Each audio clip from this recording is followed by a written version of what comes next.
Hills Like White Elephants by Ernest Hemingway is a short story about a couple having a conversation in a restaurant that is not as simple as it seems. The main themes of this short story include unwanted pregnancy, choices, communication, and gender roles.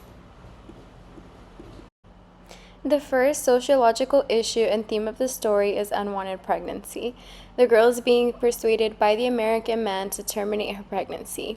He uses the phrases such as, "It's really an awfully simple operation, Jig. It's not really an operation at all," as well as, "We'll be fine afterwards, just like we were before."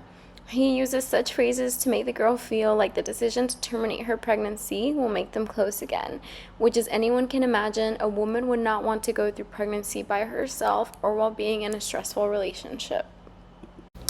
Choice is the story's second theme and psychological issue. Making choices is something that people have to do every day. Whether that is what clothes we wear or where we're going to live, each choice we make impacts our lives. In The Hills Like White Elephants, the girl faces a significant choice that most people wouldn't be able to make during a short lunch. While conversing, the reader can sense her inner conflict about this decision. She seems to look at the man for direction to make this choice. And this is demonstrated when she says, "And if I do, you'll be happy and things will be like they were and you'll love me." She wants to please the man and is letting that motivate her to terminate her pregnancy. The next theme is also a psychological issue, which is communication. When it comes to communication, some are better at it than others. During the dialogue between the girl and the man, she seems to try to keep the conversation lighthearted. She jokes, distracts, and goes along with the man's idea of terminating the pregnancy. The conversation seems simple at first, and readers might not catch on as to what the couple is really discussing. This is due to the limit of language during communication. If you were solely to focus on the actual words that are being spoken, it can go right over your head. Body language, expressions, and emotions are hard to interpret in this story. The final theme and sociological issue of the story is gender roles.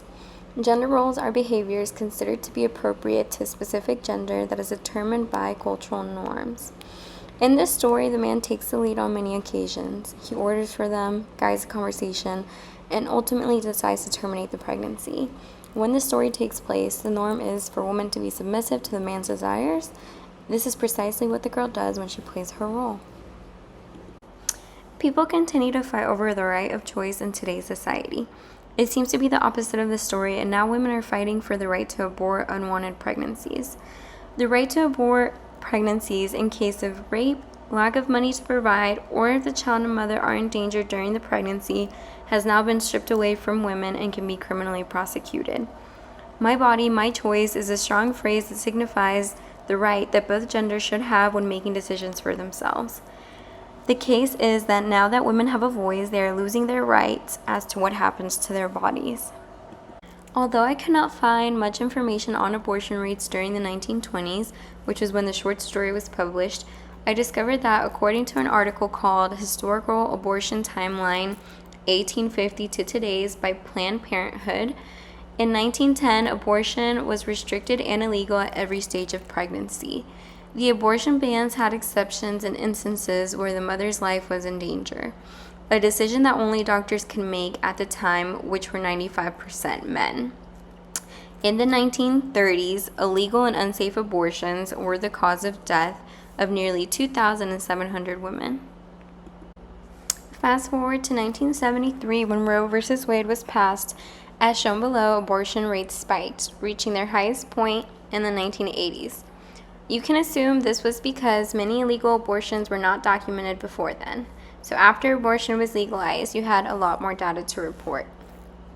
The graph also shows that in 2014, abortion rates hit a low point, which likely had to do with the fact that in 2007, second trimester abortions had been banned by Congress.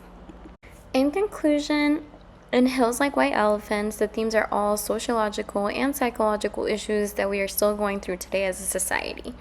Much like the story, it seems that men still make decisions for women regarding unwanted pregnancies. We are still battling gender roles set by cultural norms and need to continue to work on communication and choices as a whole.